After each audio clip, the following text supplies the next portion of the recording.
लाए सजीवन लखन जियाए, श्री रघुबीर हर्षि उरलाए। अर्थ, सीता हरण। युद्ध भूमि में वीरघातिनी शक्ति से लक्ष्मण की मूर्छा, सीता से विछोह और छोटे भाई की मरणासन्न अवस्था।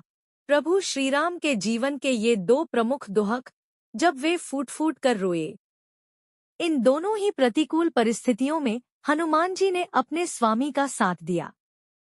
हनुमान जी ने सीता माता की खोज की, द्रोणाचल पर्वत से संजीवनी बूटी लाकर लक्ष्मण के प्राणों की रक्षा की।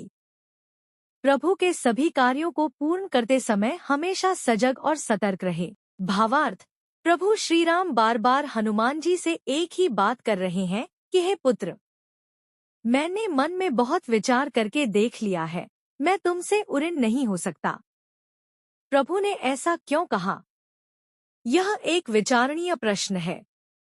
सेवाभावी हनुमान सेवा करते समय की जाने वाली उपेक्षाओं की परवाह नहीं करता। यदि उसके सेवाभाव की कोई प्रशंसा करे तो गदगद नहीं होता।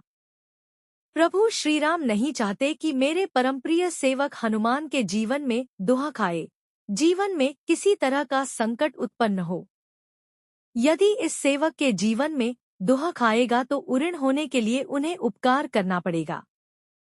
इसलिए प्रभु श्रीराम हनुमान जी को जीवन में कभी भी दुखी नहीं देखना चाहते हैं। हे हनुमान, तुमने मुझ पर जो उपकार किया है उसे मैं अपने शरीर के साथ ले जाना चाहता हूँ, क्योंकि आपत्ति आने पर ही प्रत्युपकारों की पात्रता प्राप्त होती है। मैं यह कभी नहीं चाहूंगा कि तुम पर कभी कोई विपत्ति पड़े। वाल्मीकि जी ने यह बात प्रभु श्रीराम के मुख से कहलाई है। लंका विजय के बाद प्रभु श्रीराम ने भरत जी से पूछा, हनुमान का ऋण कैसे चुकाया जाए? भरत जी ने तत्कालीन राज्याधिकारी श्री चरण पादुका से पूछकर कहा, हे प्रभो, हनुमान जी आपके चरणों के दास हैं, चरण दबाकर आपकी सेवा करते हैं। अगले अवतार में यदि आप इनके चरण दबाकर सेवा करेंगे तो यह ऋण उतर सकता है। अगले अवतार में आप लक्ष्मण को बड़ा भाई बनाकर उनकी सेवा करेंगे और हनुमान जी को मुरली बनाकर उनके चरण दबाएंगे।